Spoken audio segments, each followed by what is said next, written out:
Yo creo que el dolor de las rupturas y el desamor es de las cosas más dolorosas que podremos experimentar en nuestra vida.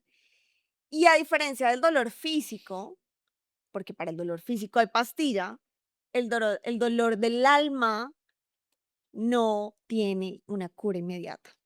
Hay que sentirlo, hay que vivirlo y no hay nada que podamos hacer para hacerlo desaparecer de un momento a otro. La buena noticia es que sí existen herramientas y cosas puntuales respaldadas por la ciencia que pueden ayudarte y pueden hacer que el dolor sea un poco más llevadero. Así que si estás pasando por una ruptura, si la estás pasando mal en este momento, quédate. Este es uno de esos episodios que vale la pena escuchar de principio a fin.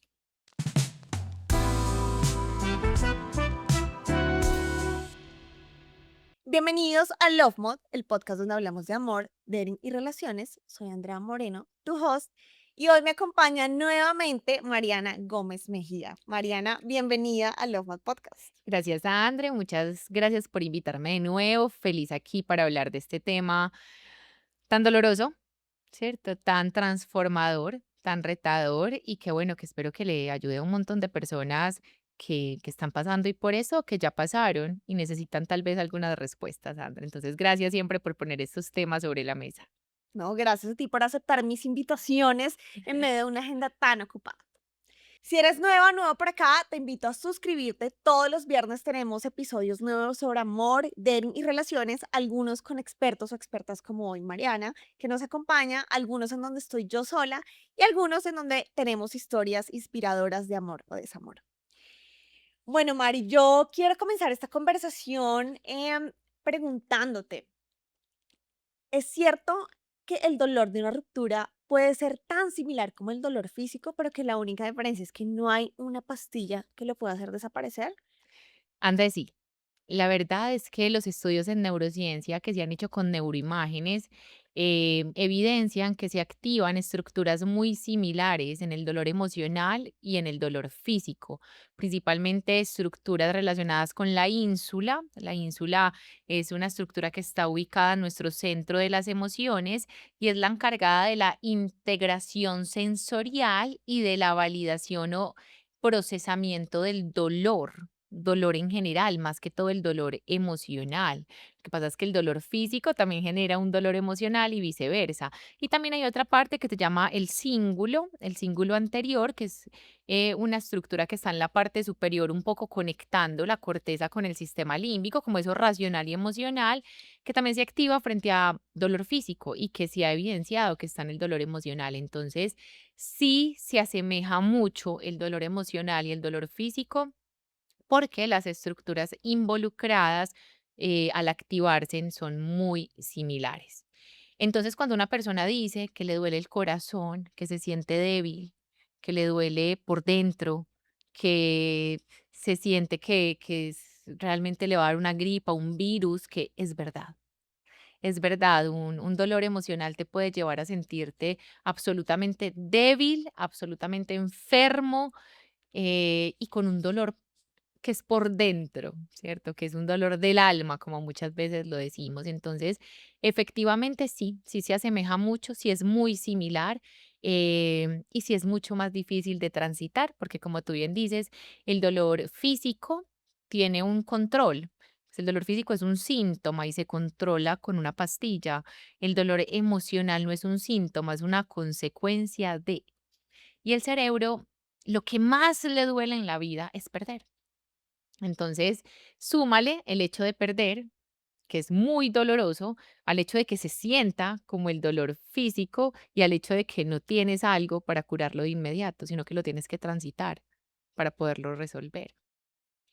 Entonces, es igual a nivel cerebral, pero muy difícil Claro. transitarlo y diferente a nivel del sentir y al nivel del poder transformarlo, o ya que si es porque es una transformación, no se cura, se Claro. transforma. Hay una diferencia entre las rupturas, digamos, de una pareja que tal vez lleva mucho tiempo y dicen se nos acabó el amor, ya no estamos felices, creo que lo mejor es tomar caminos separados. Y una pareja o una relación en donde aún hay amor, no enamoramiento, sino amor, pero sencillamente hay algún factor que no funciona. Ujú. Entonces puede ser esta persona es muy inestable, no me ama como yo quiero, pero aún hay amor, como que si ese factor no estuviera ahí, estaríamos juntos. ¿Hay alguna diferencia en lo que sienten esas dos parejas en una ruptura? Andrés, sí. Sí hay una diferencia importante. Digamos, vamos a empezar por la similitud para después hablar de la diferencia. Hay una similitud y es que hay un sentimiento, ¿cierto? Llamado amor. Es decir, hay una construcción que ha estado mediada por emociones, que ha estado mediada por circunstancias, situaciones y que se ha ido con el tiempo consolidando. Cuando las 2 personas tienen un tipo de ese sentimiento, empiezan es de alguna manera a mediar lo demás, el deseo, el apego, el contexto, la habituación.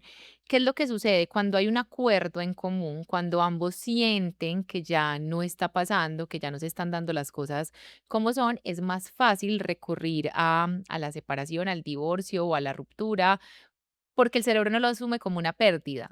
Claro, ¿Cierto? No es una pérdida, es una decisión entre ambos para, al contrario, obtener una ganancia, claro, que la ganancia en este caso es la novedad, el estar bien, el sentirnos diferentes o el recuperar eso que ya no tenemos. Mientras que cuando yo dejo a alguien más porque no logramos conciliar en algo que no es negociable para mí, pero existe amor, sí se ve como una pérdida. Entonces, la diferencia entre este tipo de rupturas es, la primera para el cerebro es una ganancia y la segunda para el cerebro es una pérdida, aunque ambas duelen, pero no en la misma medida.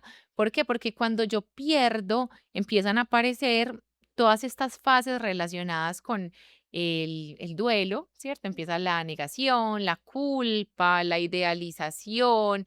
Entonces, tal vez si yo hubiera cedido en esto que no negocio, tal vez si yo hubiera pensado en hacer algo diferente, tal vez si esa persona hubiera dado todo de su parte, tal vez, ese tal vez aparece, pero cuando es un acuerdo de que realmente los 2 sentimos que ya no funciona, entonces no se da ese reproche, no se da esa culpa, porque es una decisión y un acuerdo en común. claro. Incluso muchas veces estas parejas se separan por un tiempo y vuelven y dicen, no, nos dimos cuenta pues que realmente era algo que teníamos que hacer como para Sí, entender que este es nuestro lugar, ¿sí? sí, Cuando yo termino con alguien porque realmente no negocio, primero es una decisión muy inteligente, muy valiente, pensaría yo, independiente del contexto, muy mediada también por el amor propio, pero muy dolorosa.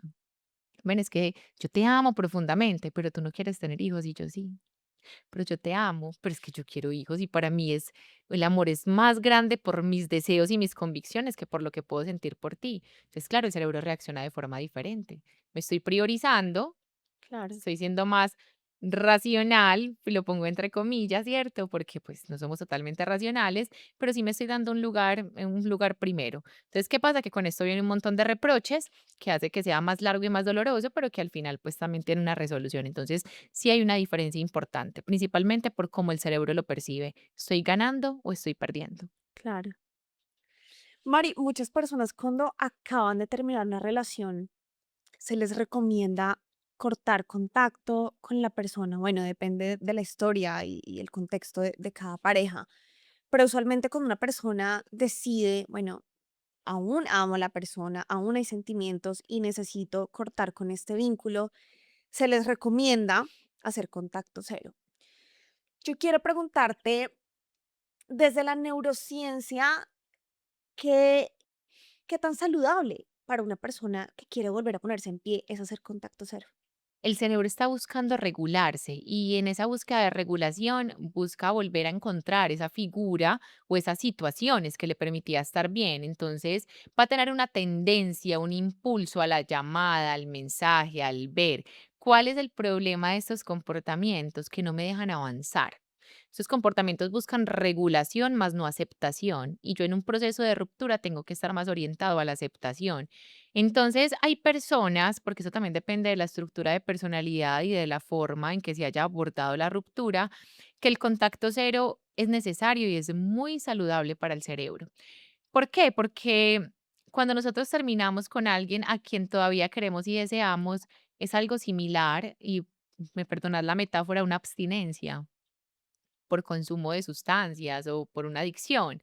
Entonces es mi sistema de recompensas pidiéndome dopamina, que la dopamina me la dan esas pequeñas dosis de una llamada, de escuchar su voz, de ver el mensaje, de ver la foto, del pensar que esto puede suceder. Son dosis de dopamina que me van a regular esa abstinencia. Entonces yo me voy a sentir temporalmente mejor.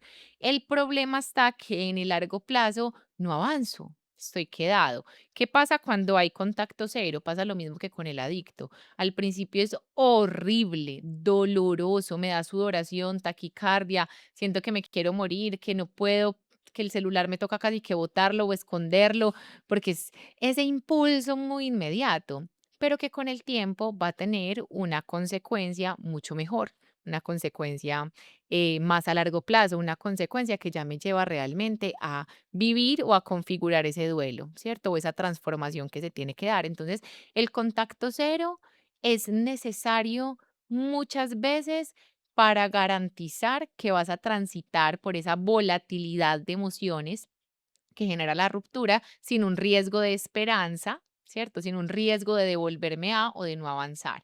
Entonces, lo más saludable a largo plazo es evitar el contacto.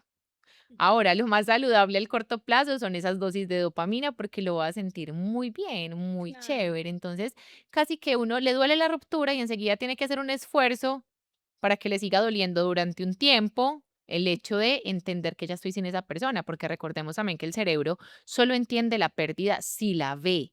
¿Y cómo vemos la pérdida? En la temporalidad, en el tiempo en donde ya no obtengo eso. Por eso es que con el tiempo vamos cayendo más y más doloroso después de 8 días, 15 días, ya después de un mes. Oh, madre, esto es verdad, un mes y medio, 2 meses, ya 3 meses, ya, o sea, me di cuenta que ya.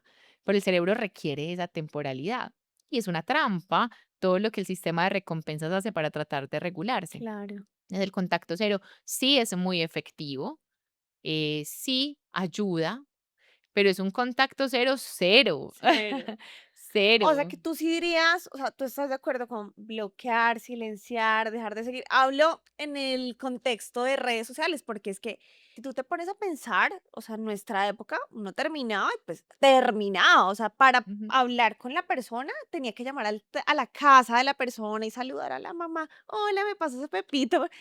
Cambio, hoy es muy fácil tener acceso nuevamente a la persona. Estás a un tap, a un clic de poder mandarle un mensaje, hacer una videollamada. Eso antes era inconcebible.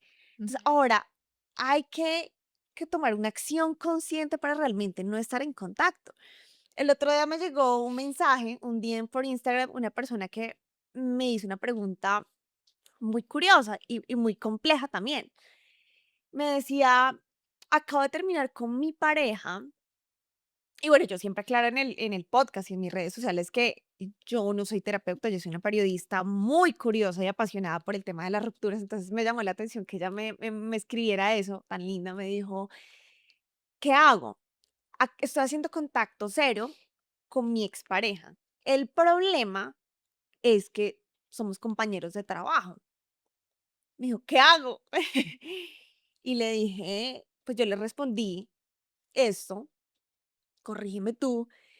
Yo le dije, bueno, primero que todo, gracias pues por confiar en mí, qué linda, yo soy como esa mejor amiga, esa best friend del amor en redes sociales y en el podcast, pero si me preguntas, lo que yo haría es que si bien eso es muy complejo, pues no era la persona que vas a hacer, vas a renunciar a tu trabajo, a hablar con tu jefe para que eche al compañero, es limitar las interacciones a lo estrictamente laboral.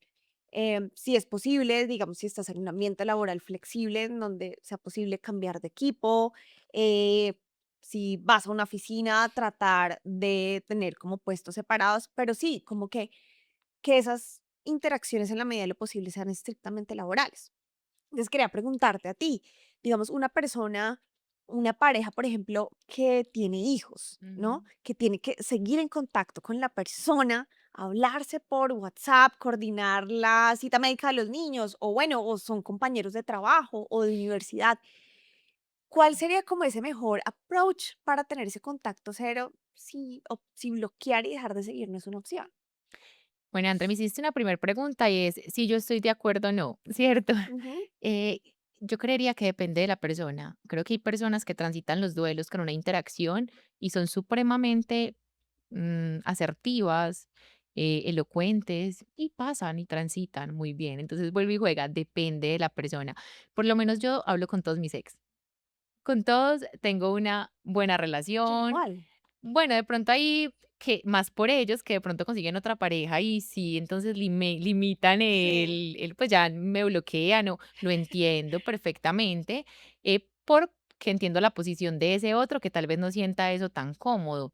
A mí me ha parecido, por lo menos para mí ha sido algo, claro, en su momento muy doloroso, pero que yo después puedo reconfigurar la relación, ¿cierto? Entonces para mí ha sido de esa manera, no todo el mundo tiene que acudir al contacto cero, pero si tú sientes que en esas interacciones te vuelves a ilusionar, te vuelve a dar como un sentido de que esto puedo estar, vuelvo a idealizar la persona, si eso me acerca, si eso me hace daño, tengo que tomar una decisión por mi bienestar y porque tengo que entender que esa persona ya no está. Entonces, en esos casos sí recomiendo contacto cero. Y tu respuesta fue una respuesta muy asertiva. La respuesta que yo también la daría sería limitar el contacto a lo estrictamente necesario. Por ejemplo, cuando tenemos hijos pequeños, necesitamos un contacto, pero un contacto que está mediado por lo necesario y se deja claro dentro de la relación. Vamos a hablar del colegio, de la salud y de las salidas o vacaciones del hijo. Pare de contar. claro. Y no para decir estamos de acuerdo, no estamos de acuerdo, no.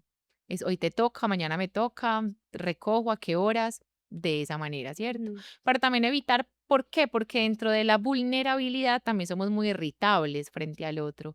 Y cualquier palabra, cualquier frase nos recuerda lo que pudo haber pasado y, ay, ¿cierto? Y empieza a dar una interacción que también está mal, porque es coercitiva y eso también alimenta el vínculo de otras maneras, ni para pelear, ni para rogar, ni para sanar junticos, pues porque eso nos puede ilusionar. En este caso no se da, no aplica, ¿cierto? Vuelve y juega, depende de los recursos que tiene la persona. Hay personas que pueden hacerlo y que con normalidad se desapegan con facilidad. A los 3 meses dicen, ok, hay personas que a los 2 años todavía Ujú. están en el tránsito por ese duelo. Entonces, el contacto cero, si es necesario, sí, limitar el contacto totalmente y también evitar decirnos a nosotros mismos cosas negativas con respecto a nuestros comportamientos hacia el otro. Por ejemplo, si esta chica evitaba mirarlo a los ojos o se le escondía y el otro, ay, pero tan inmadura, no importa, son mis recursos para poder limitar mis contactos contigo. Si te parezco inmadura, si te parezco, o sea, tenemos que hacer como poner una capa contra esos comentarios que no nos entren, porque cuando nos entran empezamos a obligarnos a hacer cosas que vuelven y nos contactan o vuelven y nos conectan. Si te parezco inmadura porque te bloqueo, perfecto, es mi recurso. Claro. Si es para evitar contacto físico, es mi recurso. Y dentro de esos recursos y esas habilidades, lo que realmente nos sirva dentro de nuestra estructura para poder salir de ahí y asumir y afrontar que ya esto se acabó, que ya ese amor se transformó en otra cosa, porque vuelvo y digo, las relaciones y los vínculos no desaparecen, se transforman. Claro. Y eso explica un poco lo que tú decías sobre hablar con tus exes. Claro que se transforman. Yo soy igual. O sea, yo siempre le digo a mi esposo, yo podría mandarle a todos y cada uno de mis exes un mensaje de feliz cumpleaños. Ajá. Los veo, pues, personas como personas que pasaron por mi vida para enseñarme algo. De acuerdo. Les deseo lo mejor. Siempre estoy deseándoles lo mejor. Pues no somos mejores amigos, ¿no? Pues, es que hablamos todo el día, Total, sí. pero pues si me acuerdo, esta persona cumplía este feliz cumpleaños, y veo que Cumpleaños. puso algo en Instagram, algún logro profesional, pues felicitaciones. Y hay personas que dicen, es que yo sencillamente no puedo tener contacto con mis exes. Entonces, eso habla un poco también como de la complejidad de los seres humanos y cómo todos tenemos formas de protegernos y de reaccionar de manera distinta. Ahorita tú hablabas de tiempo, ¿no? Como que una Ujú. persona le puede tomar 2 meses. Alguna persona alguien me dijo hace poquito que la tusa más corta que tuvo fue de un día. Quiero hablar de eso, porque a unas personas les cuesta más tiempo, años, incluso el resto de la vida. Lo vemos en libros, en películas, que hay siempre esos amores que perduran en el tiempo. em, porque hay personas que les cuesta más y porque hay personas que son tan desapegadas. Bueno, tiene que ver como con el Con el con apego. el apego, okey. Es correcto, sí, André. Mira, eso tiene que ver mucho con el apego y la idealización de las relaciones. Está la parte de los apegos muy ambivalentes, los apegos ansiosos, son apegos que les dificulta más el tema del duelo porque de alguna manera buscan dentro de los recursos que tienen el duelo para confirmar su falta de valía, para confirmar que no son suficientes, para confirmar que realmente no nacieron para el amor, para confirmar un montón de cosas que los dejan un bucle que se repite en el tiempo y que evita que puedan salir de ahí, ¿cierto? Que evitan que resuelvan el duelo, porque no lo resuelven, sino que lo justifican dentro de su mismo vacío emocional. Entonces, no es que yo ya te superé, no es que yo me llevo tanto echándome la culpa que al final tú desapareces de mi campo, porque al final yo soy el culpable, yo soy la que, pues, soy la que tengo todo. Entonces, ya tú no me haces daño porque no eres una figura a la que pueda culpar, a la que pueda responsabilizar, sino que soy yo.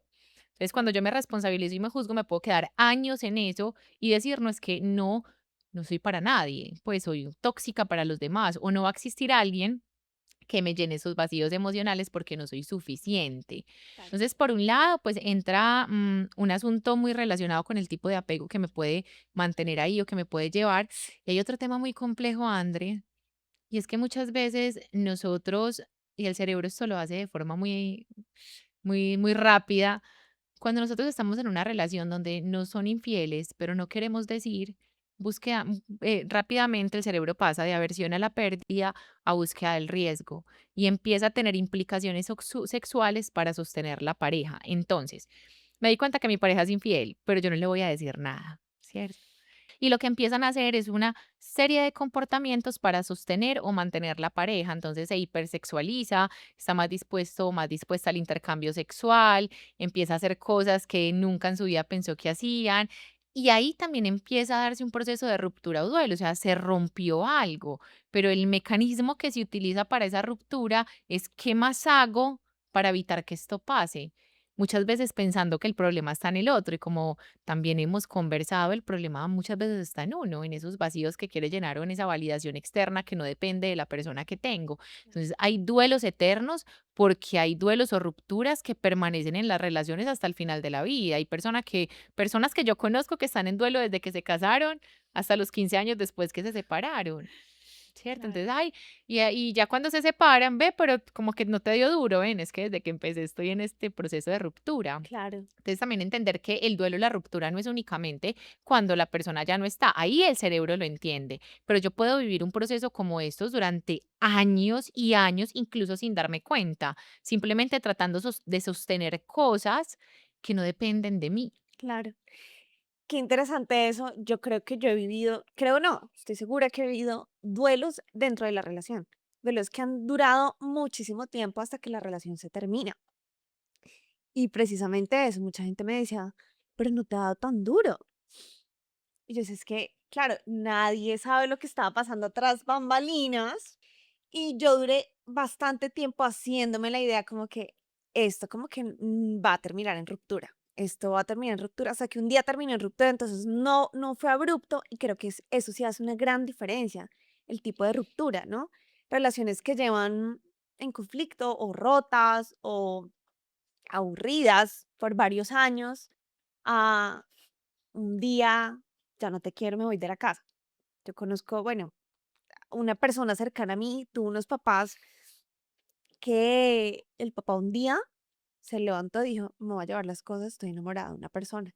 Y se fue de la casa. Wow. Entonces, sí, Sí. sí, yo no me imagino, y con familia, o sea, pues son los papás de esa persona que te digo. O sea, yo me pongo en el escenario de esa persona, de esa mujer, porque le puede pasar a una mujer, le puede pasar a un hombre, pero en este caso fue el hombre el que se fue.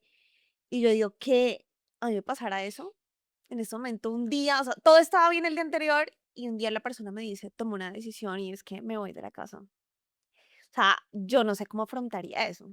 Sería un dolor muy grande que yo no sé uno cómo sale a flote después de eso. Si bien no existe algo que tú puedes hacer inmediatamente para superarlo, sí hay algunas cosas que algunos pequeños pasos que se pueden hacer para volver a ponerte en pie. Y uno de los que uno escucha mucho es, bueno, primero aceptar el dolor, que creo que quiero que hablemos brevemente sobre eso, aceptar el dolor, porque mucha gente se da palo por estar sintiendo dolor. Y otro que me parece muy interesante es poner esa energía del dolor en otras cosas, que muchas otras cosas pueden ser un clavo saca otro clavo. Hablemos de esos mitos comunes de superar una ruptura. La primera, no vas a sentir dolor. Y la segunda, la de enfocar la energía en otras cosas o personas. Bueno, André, mira, de todo lo que dices, hay un asunto súper importante antes de responderte esas dos preguntas y es, no necesariamente lo que se vive en una relación lo viven como pareja. Mm, Yo puedo vivir mi relación idílica y mi pareja puede estar viviendo algo claro, totalmente diferente. Qué importante la comunicación y observar para podernos dar cuenta de eso, porque me pasa muchísimo que, pero si yo estaba en la relación perfecta, pero si es que eso era para toda la vida, sí, pero no te diste cuenta cómo estaba yo. Pues, ¿no sí, te dabas cuenta realmente mi estado? No, no me daba, pues éramos felices. Entonces, hay un asunto muy complejo desde la percepción humana y es que es subjetiva y muchas veces construimos las relaciones en la monotonía, en el día a día, en lo que le toca a cada uno, desde percepciones distintas. Entonces, vivimos en una relación donde ambos perciben cosas totalmente diferentes. claro, Entonces, ahí hay un factor de riesgo muy claro. grande y es que puede pasar este tipo de rupturas tipo trauma, que es que yo estoy perfecto, yo estoy en la nube, me casé, estoy para toda la vida, pero nunca me di cuenta del otro. Claro. Y llegan y me dicen chao y obvio, eso genera pues un asunto muy complejo. Entonces, también eso es importante saberlo. Muchas veces las parejas viven relaciones diferentes, aunque son la misma pareja, que son la misma pareja. Claro. Ahora sí, entonces, para responder a tus preguntas, el tema de no voy a sentir, el tema de me voy a anestesiar emocionalmente, realmente es un peligro. Mira, el cerebro humano es muy, muy hermoso. Siempre busca la homeostasis, el cerebro siempre está buscando que estés de la mejor forma posible, Mm, siempre está dándote los recursos que necesitas. En ocasiones son recursos que sirven, en ocasiones son recursos que te hunden más. Entonces, yo dentro de una relación puedo generar un mecanismo de defensa, como por ejemplo la anedonia, ¿sí? La anedonia, ¿qué es? Yo dejo de sentir, pero dejo de sentir todo. Dolor, placer, felicidad, y es un mecanismo de defensa del cuerpo ante el dolor. Y podemos pasar en estado de anedonia 1 año, 2 años, 3 años, la vida, meses. Entonces, ¿qué pasa? Mi cerebro genera un mecanismo de defensa frente al cual yo me cubro, no voy a sentir para sostenerme o para pasar esto rápido, porque no merece mi energía, no merece que tenga tanto gasto emocional acá. Entonces el cerebro lo puede hacer. Es un estado anedónico y es un estado muy complejo porque literalmente dejas de sentir todo. Te vuelves casi que como un robot, casi que como respondo a mi supervivencia a nivel emocional. Y claro, eso también le hace daño a los otros porque los hace sentir de alguna manera que no importan, ¿cierto? Que no hay una importancia con respecto a lo que sucedió. Me ha pasado que una ruptura de un matrimonio, entonces el chico me decía, es que ella no siente, es que no le importó nada, es que mira, está ahí como y ella: "No, yo no siento". Pues la verdad es que no, no siento nada. Está en un estado anedónico, ¿cierto? claro. Entonces, eso es un mecanismo de defensa que incluso puede ser no intencional. No es que tú te digas, puede que aparezca, porque es el Ok. recurso que tengo. También puedo entrar en un estado de absoluto dolor, de donde no salgo, en un tipo de depresión, es otra habilidad de afrontamiento del cuerpo. ¿Cuál sería la habilidad de afrontamiento saludable? Sentir el dolor, como bien lo decías. ¿Por qué? Porque cuando el cuerpo y la mente, el cerebro siente el dolor, lo integra. Y cuando integra el dolor, lo puede transformar. Y cuando lo puede transformar, puede cambiar ese sentimiento que tenía y puede seguir adelante. Entonces, la evitación del dolor es un mecanismo de defensa que puede terminar en un cuadro de anedonia bastante complejo o incluso un tema de distimia, que es falta de motivación por todo, que es falta de, no, o sea, es como una depresión sin tristeza, Ok. ¿cierto? No es la literalidad del asunto, pero sí, estoy Ajá. desmotivado, no quiero hacer nada, pero tampoco estoy llorando, ni triste, ni llevado, ¿cierto? Ajá. Estoy como dentro de eso. Entonces, El cerebro va a sacar una habilidad de afrontamiento para hacer frente al dolor. La mejor de todas es poderla sentir, poderla tramitar, poderla transformar, porque lo bonito es que cada que yo recuerdo algo, lo transformo. Ujú. Cada que yo hablo de esa ruptura dolorosa, la transformo hacia otra Mm, emoción. ¿Cuál es el problema? Que cada que la recuerde peor. Pues porque la claro, voy a empezar a claro. transformar hacia algo más negativo y aumentar mi rabia. ¿Cómo la transformo hacia ese lado del perdón? Sí. Hacia el poder hablarlo de diferentes maneras. Entonces, eh, en términos, digamos, generales, no es un mito que el cerebro utilice habilidades de afrontamiento como la anedonia para no sentir, lo puede hacer, lo puede generar, pero no es tan intencional como simplemente y me levanté y ya no siento y ya me quito. Claro, No, no, no. Hay claro. mecanismos de defensa detrás de eso que no son muy buenos, pero es un mecanismo de defensa. ¿Para qué? Para que tú puedas seguir Claro. sosteniéndote y puedas seguir en la supervivencia. Entonces, no es tan fácil como decirlo, no es lo que recomiendo. Ajá. Debemos sentir, porque es que cuando sentimos podemos transformar. Sí. Cuando sentimos podemos realmente cambiar esa manera en que veíamos las cosas. El dolor es uno de los sentimientos más transformadores que existe. Y yo creo que no hay nada como más complejo para el ser humano que tratar de cambiar cosas que se salen de las manos. O sea, ¿tú qué puedes hacer con un dolor? Volvemos al tema de la pastilla, pero ¿qué vas a hacer? O sea, creo que gran parte del sufrimiento humano es querer cambiar cosas que no podemos. Ujú. En el caso de una persona, pues, que te termina, que te dice: "No quiero estar más contigo", ¿qué vas a hacer? ¿Obligarla? Eh, ¿Hacerle la cacería? Entonces, creo Sí. que la aceptación, como que la aceptación no solo en las rupturas, es como un gran aprendizaje que tenemos que aplicar a muchas áreas de la vida. Que es muy Antes de difícil. que continuemos, ¿cuánto puede durar como ese dolor en promedio? Para todo el mundo es diferente, pero en promedio, ¿cuánto puede durar como ese dolor de la ruptura? Sí, para todo el mundo es diferente, pero hay unos rangos, ¿cierto? Por ejemplo, un duelo de pareja puede estar 3 meses en una persona muy resiliente, con un apego seguro, que no fue traumática, que fue acordada, que fue, ¿cierto? Hasta más o menos 32 meses o hay duelos eternos, hay duelos que nunca se resuelven. Es decir, una persona puede vivir con duelos no resueltos en su vida y puede acumularlos y puede tener varios duelos ahí en la maletica pendientes por y nunca asumirlos o hacerlos. Entonces, hablar de un tiempo determinado para el duelo, la aceptación, la resolución, pues sería un poco irresponsable, Claro. teniendo claro que hay tiempos como para eso. Digamos, una persona vuelve y digo, seguro en 3 meses lo resuelve, ¿cierto? Dice la neurociencia, dice la Sí. literatura. No lo resuelve, lo transforma. Hay personas que se demoran 1 año, 2 años, y hay personas que se quedan la vida sin resolverlo porque no quieren, lo dejan ahí guardado. Entonces el Ujú. cerebro ¿qué hace? Sigue por su vida, pero lo deja ahí guardadito. Y ahí viene la respuesta a tu segunda pregunta. ¿Qué hacemos si orientamos esa energía en cosas diferentes? ¿Qué hacemos si nosotros decimos, no es que yo no le voy a poner a pensar en lo que hizo, sino que voy a mirar si hay alguien más atractivo, voy a mirar? Hay un riesgo con el clavo, saca otro clavo, ¿cierto? Hay Ujú. un riesgo grande y es que yo puedo trasladar ese duelo no resuelto a mi pareja nueva y empezar a responsabilizarlo de aspectos que le pertenecían al otro.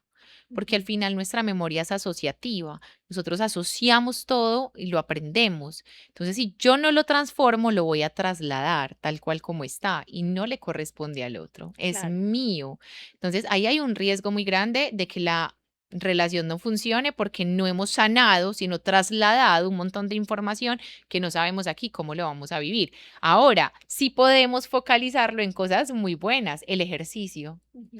André, no hay nada que sea mejor para desdoblar el cortisol, que es la neurohormona del estrés y que aumenta un montón en el duelo, que el ejercicio ¿En serio? cardiovascular. 20 minutos de ejercicio cardiovascular te desdobla los niveles de cortisol. Rápido. O sea, si una persona en este momento nos está escuchando y está pasando por un duelo difícil, complejo, ya saben, salgan en este instante, esta noche, esta tarde, mañana, 20 minuticos se levantan. 20 minutos. Es difícil porque no hay motivación, Claro, no hay es que, a energía. ver, uno ha estado ahí, uno sabe que lo Claro, único que quiere es estar echado, dormir, no salir de la cama, así como en las películas. O sea, es que es literal. un cliché porque es realmente como uno se siente, con ganas de comer papitas y estar echado en la cama. Pero es verdad, cuando yo he pasado por rupturas muy dolorosas y me he permitido como esas primeras semanas en donde no quiero hacer nada, luego llega un día en el que he sacado la fuerza de hacer cosas para mí y yo le compartí en episodios anteriores, ya me compré una bicicleta, una baratija, una bicicleta y una amiga me decía, es como para llevar pan a la panadería. Mira, tengo los recuerdos más lindos de esa tusa con esa bicicleta. Entonces yo me iba de mi casa a un cafecito que quedaba a 30 minutos y me iba, hacía ejercicio y llegaba al cafecito y llegaba a escribir.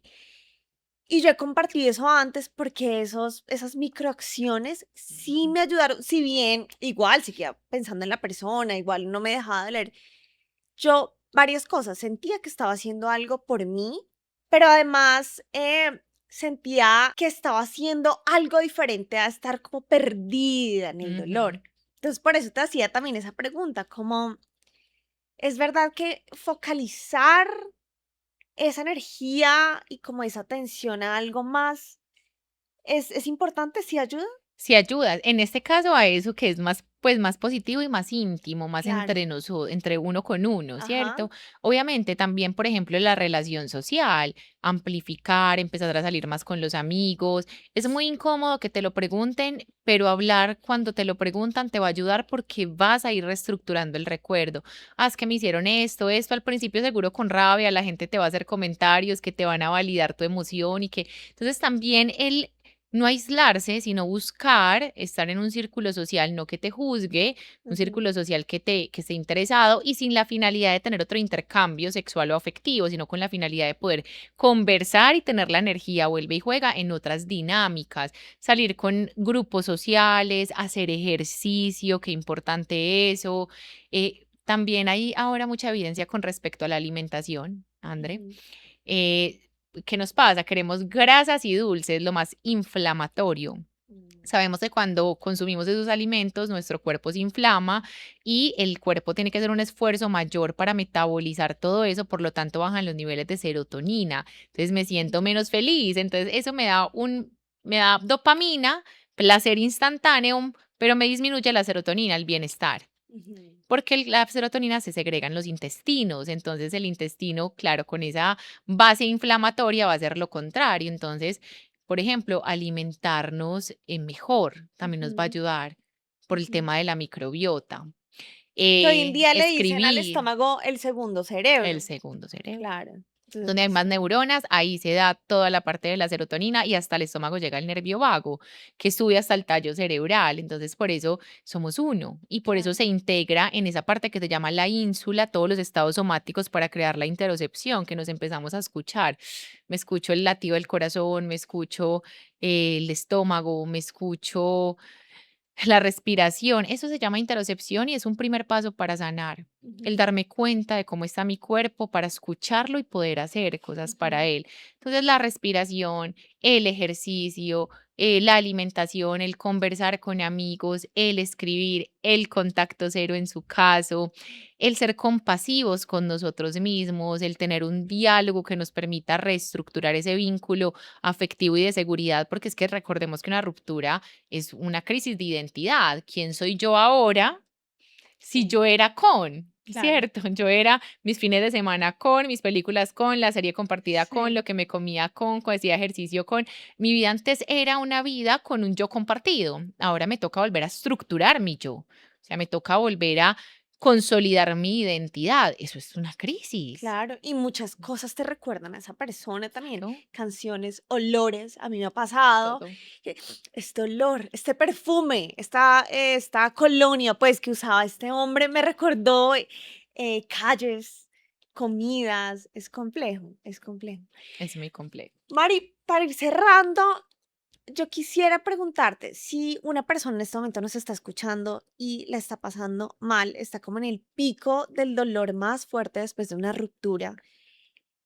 ¿Qué le dirías? ¿Cuál sería tu mensaje más importante para que la persona entienda que esto es temporal? Sí, es temporal. Y desde la neurociencia, ¿cómo se ve volverse a poner en pie o sanar? Bueno, yo le diría a la persona que el dolor en ocasiones puede parecer insoportable, pero es lo más transformador que puede vivir un ser humano. porque realmente el dolor te lleva al encuentro con lo que realmente eres y muchas veces fracasamos en las relaciones por querer ser lo que no somos. Entonces, al final, las rupturas y el dolor te van a llevar a un encuentro íntimo contigo mismo. Número 2, escucha tu cuerpo. ¿Qué te dice tu cuerpo? ¿Qué te está doliendo? Un pie, te está doliendo una rodilla, te está doliendo el estómago, te está doliendo el pecho, las manos, tienes calambres. El cuerpo te habla. Tal vez si es un dolor más en las piernas, un dolor es polo a tierra, en donde estás o porque estás tan volado, ¿cierto? Si es más a nivel gastrointestinal, a nivel del pecho, entonces esa integración de tu identidad y de lo que eres. Te diría, transita, busca apoyo si así lo requieres, pero un apoyo objetivo, no un apoyo que te hunda más. Siempre hay una salida si queremos y si tenemos voluntad, porque el duelo es un tema volátil. Nosotros pasamos por etapas, idealizamos, culpamos, negamos, tenemos la esperanza, entramos en depresión, pero no es algo continuo, sino que es algo que yo puedo idealizar, mañana odiar y pasado mañana idealizar. Es normal. No te juzgues por eso. Que la persona que te hizo tanto daño y sientes que aún lo quieres es natural, hace parte del proceso. Entonces, uno, sentir el dolor. Dos, cómo ese dolor te transforma y te lleva a encontrarte contigo mismo. 3, no juzgarte por lo que te dice la mente que hagas, por sentir lo que sientes. 4, no evitar sentir, ¿cierto? No, vamos a sentir y vamos a hacerlo. Date tu tiempo y orienta la energía a cosas o condiciones que realmente te generen bienestar. Igual ahí también entra un punto de subjetividad, ¿cierto? No es anestesiarlo, no es evitar sentir, porque eso se acumula. Eso no se resuelve así, eso se queda por allá guardado. Y también tratar de identificar si estás pasando por un duelo y tu habilidad de afrontamiento es la anedonia, porque de ser así también hay que hacer un trabajo interno para volver a sentir, porque si no vas a estar todo el tiempo, incluso con relaciones futuras, de la misma manera. Desde la neurociencia siempre habrá una salida, desde la neurociencia siempre podremos transformar los vínculos e incluso los traumas y desde la neurociencia el dolor siempre va a llevar a algo muy positivo si así lo queremos, que es nuestra transformación y encuentro con la identidad, que es un trabajo de toda la vida, André. Toda la vida buscamos encontrarnos, pero hay situaciones tan dolorosas que nos hacen encontrarnos. Ujú. Y qué bonito también poder vivir eso. Pues lo he repetido varias veces en este podcast, pero el dolor es profundamente transformador. Yo creo que de los momentos más transformadores y que me han dado más claridad en mi vida han sido las rupturas y las pérdidas. Digamos que ni siquiera con las parejas, pérdidas en general. Me han hecho replantearme, por ejemplo, qué tipo de pareja quiero para el futuro. Yo creo que de las rupturas más dolorosas me hicieron primero dar cuenta, yo sé que suena cliché, pero hombre, lo fuerte que uno es. O sea, uno Sí. siente, o sea, si están escuchando esto y siente que se está muriendo del dolor, porque es que así se siente, que uno está muriendo del dolor. Y duele físicamente, como lo Sí, decíamos. duele Se físicamente. siente que se va a morir. Me he sentido mucho más fuerte, más poderosa y que he tenido más claridad. Y también digo, hombre, si salí de esta, pucha, que las que vengan, como que uno las va afrontando. Y nuevamente, no me refiero solamente como al dolor, de las relaciones románticas, sino que los momentos más dolorosos de la vida de uno le dan una perspectiva completamente diferente. André, súper importante, el cerebro aprende. Pues uno ya una pérdida, tal vez la primera le da durísimo, Sí, pero la segunda, y no, y todas van a doler, pero en la medida en que uno aprende a perder, es menos doloroso. claro. Yo sé que es una frase compleja, pero así es. En la medida en que aprendemos a perder, menos doloroso es la pérdida, Es verdad. porque el cerebro ya sabe lo que va a asumir frente a esa pérdida. Claro. Ya no es incertidumbre. Sí, ya no es incertidumbre. Mariana, ¿algo más que nos quieras agregar en esta conversación? No, yo creería que amarnos en la complejidad, multicausalidad del ser humano, siempre entender que no somos únicamente dopamina o no somos únicamente cortisol o no somos únicamente partes del cerebro, somos realmente un resultado muy complejo a nivel biológico, psicológico, social, cultural, antropológico. Incluso ahora con la epigenética, Andrés, están abriendo otro montón de puertas, incluso al entendimiento de ese tipo de conductas. Ujú. Alguna investigación me leí sobre epigenética e infidelidad. Sí. ¿sí? De cómo también se puede estresar ese óvulo que está en el feto, cuando el feto está en el vientre de la mamá, es decir, 3 generaciones. Entonces, mi abuela tal vez vivió un evento traumático de infidelidad y eso se lo pasó a mi mamá, y mi mamá a la vez, como ya tenía el número de óvulos con los que iban a nacer en él siendo un feto, también me lo transmitió a mí. Entonces, muchas veces esa hiperreactividad, ese miedo a que nos sean infieles, esos celos pueden tener también incluso una base genética, una base de la epigenética como tal, aunque las investigaciones no son concluyentes. Esto lo que sí nos dice es que no es justificar, es comprender que detrás de todo acto humano hay una multicausalidad enorme, que realmente tenemos que comprender para buscar las mejores soluciones y acompañar, no para justificar, porque al final la conducta es del individuo. Claro. Tendré que asumir las consecuencias de mis actos, independiente de la lógica bajo la cual se haya dado o el contexto. Si te fui infiel, te voy a perder, independiente si fue o no por esto, esto, esto, esto, esto. Sí, no es Ahora como que mi bien, apego es así, entonces por eso te fui infiel y sí, ¿y sí, esto lo sí. justifica? No, uno tiene que asumir las Claro. cosas, irracionales o como sean, no importa, hay que asumirlo. El tema es cómo esta comprensión nos permite generar mayores prácticas y soluciones para que esto cada vez sea menos traumático, menos conflictivo, menos fuerte, y más basado en la evidencia, ¿cierto? Y que Ujú. nos permita transformarnos. Entonces, es eso, es tratar de vernos siempre como un humano muy complejo, que hay un montón de cosas que están ahí a revisarnos. Qué rico es este tema de la metacognición, de pensar en nosotros mismos, que es doloroso, pero siempre lleva pues como a unos buenos resultados. Y gracias a ti, André, de nuevo, por esta invitación, por esas preguntas tan chéveres, por esas conversaditas tan ricas a las que nos invitas.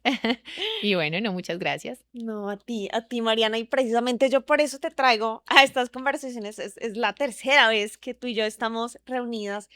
Es para darle esta mirada y precisamente lo que tú dices, entender. Yo creo que gran parte de la transformación es, pues comienza por entender y entendernos. Somos muy complejos. Así que gracias por estar aquí. Gracias a ustedes por escucharnos, por vernos si lo están viendo en YouTube. Si están pasando por una ruptura, les mandamos un abrazo grande. Ya saben todo lo que Mariana les compartió. Tarea, la primera tarea, salir a caminar un ratico, salir a hacer ejercicio, 20 minuticos, dice Mariana, y comenzar a hacer esas microacciones que al final nos van a ayudar a transitar ese dolor tan hijo de madre que son las rupturas. Gracias por estar aquí. Si les gustó este episodio, los invito a que le den me gusta, a que lo compartan con alguna amiga, algún amigo o familiar que necesite escuchar esta conversación. Y si no se han suscrito o han seguido el podcast, los invito a hacerlo ahora. Tenemos conversaciones de amor, dating y relaciones todos los viernes, así que nos vemos en el próximo. Un abrazo grande y que tengan un feliz día o tarde o noche. Chao. Chao.